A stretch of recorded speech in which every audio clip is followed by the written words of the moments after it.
അമിത്ഷാ അധികാരം ഏറ്റെടുത്തതിനു ശേഷം അദ്ദേഹം നടത്തിയ വമ്പൻ പ്രഖ്യാപനങ്ങളിൽ ഒന്നിന്റെ ഒരു വലിയ നാഴികക്കല്ല് ഈ ഒക്ടോബർ മാസം 15-ന് പിറന്നു വീണു. ആഭ്യന്തര മന്ത്രാലയം തന്നെ അവരുടെ എക്സ് പോസ്റ്റിലാണ് ഈ വിവരങ്ങൾ വിശദമായി തന്നെ പറയുന്നത്. അതായത് ഈ സർക്കാർ അധികാരത്തിൽ ഏറുന്ന സമയത്ത് ഇന്ത്യയിൽ, അതായത് 2013 ഇന്ത്യയിൽ 126 നക്സൽ ബാധിത, നക്സൽ ആക്രമണ ഭീഷണിയുള്ള ജില്ലകൾ ഉണ്ടായിരുന്നു.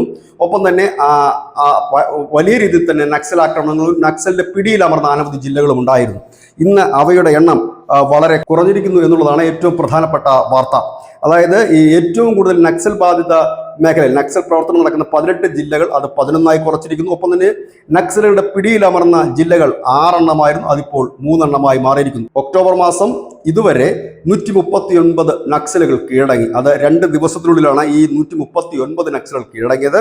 ഒപ്പം തന്നെ CPI മാവോയിസ്റ്റ് ജനറൽ സെക്രട്ടറിയും 8 പോളിറ്റ് ബ്യൂറോ കമ്മിറ്റി അംഗങ്ങളടക്കം 312 കേഡറുകളെ ഇല്ലായ്മ ചെയ്യാൻ ഇന്ത്യൻ സേനയ്ക്ക് കഴിഞ്ഞിരിക്കുന്നു. ഒപ്പം തന്നെ 836 നക്സൽ കേഡറുകൾ അറസ്റ്റിലായി, 1639 പേർ കീഴടങ്ങുകയും ചെയ്തിരിക്കുന്നു. ഇവിടെ ശ്രദ്ധേയമായ കാര്യം, കീഴടങ്ങിയവർ ഒരു പോളിറ്റ് ബ്യൂറോ അംഗം, അതായത് നക്സൽ സംഘടനയുടെ പോളിറ്റ് ബ്യൂറോ അംഗവും ഒരു കേന്ദ്ര കമ്മിറ്റി അംഗവും ഉൾപ്പെടെയാണ് ഇപ്പോൾ കീഴടക്കിയിരിക്കുന്നത്. നക്സൽ വിമുക്ത ഭാരത് എന്നുള്ള ഒരു വലിയ ഓപ്പറേഷനാണ് അമിത്ഷാ അധികാരത്തിലേറിയപ്പോൾ തന്നെ പ്രഖ്യാപിച്ചിരുന്നത്.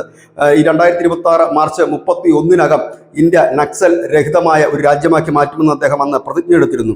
ഏതായാലും ഈ ഇടയ്ക്ക്, ഈ നക്സൽ വേട്ട ശക്തമാകുന്നതിനിടയ്ക്ക് കഴിഞ്ഞ മാസം സെപ്റ്റംബറിൽ CPIയുടെ സെക്രട്ടറി D രാജ ഒരു പ്രസ്താവന നടത്തിയിരുന്നു. മാവോയിസ്റ്റുകൾ സർക്കാരുമായി ചർച്ചയ്ക്ക് തയ്യാറാണെന്നും വെടിനിർത്തൽ വേണമെന്നുമായിരുന്നു ആവശ്യം. പക്ഷേ ഇത് കേന്ദ്രം നിരാകരിക്കുകയായിരുന്നു. കാരണം കേന്ദ്രത്തിന് ഇങ്ങനെ ഒരു നിർദ്ദേശം മുൻപോട്ട് കൊണ്ടുപോകാൻ കഴിയില്ല.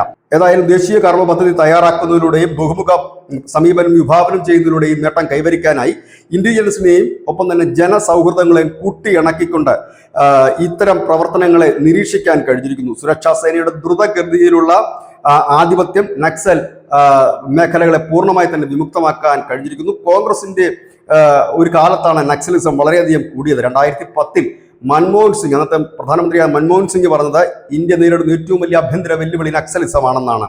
ഇന്ന് അത് പൂർണ്ണമായി തന്നെ ഇല്ലാതായിരിക്കുന്നു എന്നുള്ളത് തന്നെയാണ് ഏറ്റവും വലിയ ഒരു കാര്യം.